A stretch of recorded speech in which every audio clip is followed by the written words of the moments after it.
if you take people, and I've told you this, and you expose them voluntarily to things that they are avoiding and are afraid of, that they know they need to overcome in order to meet their goals, their self-defined goals. If you can teach people to stand up in the face of the things they're afraid of, they get stronger. And you don't know what the upper limits to that are, because you might ask yourself, like, if for 10 years, if you didn't avoid doing what you knew you needed to do, by your own definitions, right, within the value structure that you've created, to the degree that you've done that, what would you be like? Well, there are remarkable people who come into the world from time to time, and there are people who do find out over decades-long periods what they could be like if they were who they were, if they spoke their being forward. And they get stronger and stronger and stronger, and we don't know the limits to that. We do not know the limits to that. And so you could say, well, in part, perhaps the reason that you're suffering unbearably can be left at your feet, because you're not everything you could be, and you know it. And of course, that's a terrible thing to admit, and it's a terrible thing to consider, but there's real promise in it, right? Because it means that perhaps there's another way that you could look at the world, and another way that you could act in the world, so what it would reflect back to you would be much better than what it reflects back to you now. And then the second part of that is, well, imagine that many people did that, because we've done a lot as human beings. We've done a lot of remarkable things, and I've told you already, I think before, that today, for example, about 250,000 people will be lifted out of abject poverty, and about 300,000 people attached to the electrical power grid. We're lifting people out of poverty collectively at a faster rate that's ever occurred in the history of humankind by a huge margin. And that's been going on unbelievably quickly since the year 2000. The UN had planned to have poverty between 2000 and 2015, and it was accomplished by 2013. So there's inequality developing in many places, and you hear lots of political agitation about that. But overall, the tide is lifting everyone up, and that's a great thing. And we have no idea how fast we can multiply that if people got their act together and really aimed at it. Because, my experience is with people that we're probably running at about 51% of our capacity. You can think about this yourselves. I often ask undergraduates how many hours a day you waste, or how many hours a week you waste. And the classic answer is something like 4 to 6 hours a day. Inefficient studying, watching things on YouTube that not only do you not want to watch, that you don't even care about, that make you feel horrible about watching after you're done. That's probably 4 hours right there. You think, well, that's 25 hours a week, it's 100 hours a month, that's 2.5 full work weeks, it's half a year of work weeks per year. And if your time is worth $20 an hour, which is a radical underestimate, it's probably more like 50 if you think about it in terms of deferred wages. If you're wasting 20 hours a week, you're wasting $50,000 a year.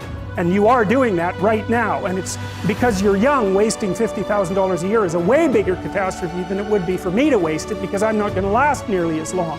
And so if your life isn't everything it could be, you could ask yourself, well, what would happen if you just stopped wasting the opportunities that are in front of you?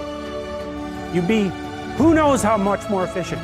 10 times more efficient, 20 times more efficient. That's the Pareto distribution. You have no idea how efficient people get. It's off the charts. Well, and if we all got our act together collectively and stopped making things worse, because that's another thing people do all the time.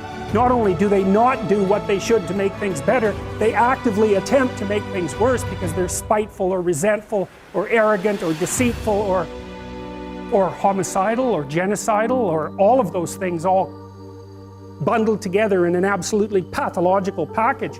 If people stopped really, really trying just to make things worse, we have no idea how much better they would get just because of that. So there's this weird dynamic that's part of the existential system of ideas between human vulnerability, social judgment, both of which are major causes of suffering, and the failure of individuals to adopt the responsibility that they know they should adopt. And that's the thing that's interesting too, is that, and like another thing I've often asked my undergraduate classes is, there's this idea that people have a conscience. And you know what the conscience is. It's this feeling or voice you have in your head just before you do something that you know is stupid, telling you that probably you shouldn't do that stupid thing. You don't have to listen to it, strangely enough. But you go ahead and do it anyways, and then, of course, exactly what the conscience told you was going to happen inevitably happens, so that you feel even stupider about it than you would if it happened by accident. Because you know, I knew this was going to happen, I got a warning it was going to happen, and I went and did it anyways. And the funny thing too is that conscience operates within people, and we really don't understand what the hell that is. So you might say, well, what would happen if you abided by your conscience for 5 years or for 10 years? What sort of position might you be in? What sort of family might you have? What sort of relationship might you be able to forge? And you can be bloody sure that a relationship that's forged on the basis of who you actually are is going to be a lot stronger and more welcome than one that's forged on the basis of who you aren't. Now, of course, that means that the person you're with has to deal with the full force of you in all your ability and your catastrophe, and that's a very, very difficult thing to negotiate.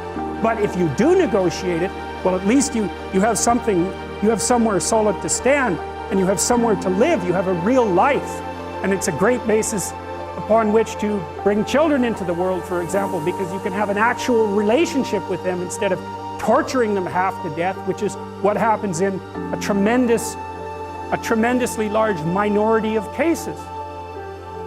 Well, it's more than that too, because, and this is what I'll close with, and this is why I wanted to introduce Solzhenitsyn's writings to you. You see, because it isn't merely that your fate depends on whether or not you get your act together and to what degree you decide that you're going to live out your own genuine being. It isn't only your fate, it's the fate of everyone that you're networked with. And so, you know, you think, well, there's 7 billion people in the world. We're going to peak at about 9 billion, by the way, and then it'll decline rapidly, but 7 billion people in the world, and who are you? You're just one little dust mote among that 7 billion, and so it really doesn't matter what you do or don't do, but that's simply not the case. It's the wrong model, because you're at the center of a network. You're a node in a network. Of course, that's even more true now that we have social media. You'll know 1,000 people, at least, over the course of your life. And they'll know 1,000 people each, and that puts you one person away from 1 million, and 2 persons away from 1 billion. And so that's how you're connected, and the things you do, they're like dropping a stone in a pond. The ripples move outward, and they affect things in ways that you can't fully comprehend, and it means that the things that you do and that you don't do are far more important than you think. And so if you act that way, of course, the terror of realizing that is that it actually starts to matter what you do. And you might say, well, that's better than living a meaningless existence. It's better for it to matter. But I mean, if you really asked yourself, would you be so sure if you had the choice? I can live with no responsibility whatsoever. The price I pay is that nothing matters. Or I can reverse it and everything matters. But I have to take the responsibility that's associated with that. It's not so obvious to me that people would take the meaningful path. Now, when you say, well, nihilists suffer dreadfully because there's no meaning in their life and they still suffer, yeah, but the advantage is they have no responsibility. So that's the payoff, and I actually think that's the motivation. Say, well, I can't help being nihilistic. All my belief systems have collapsed. It's like, yeah, maybe. Maybe you've just allowed them to collapse because it's a hell of a lot easier than acting them out.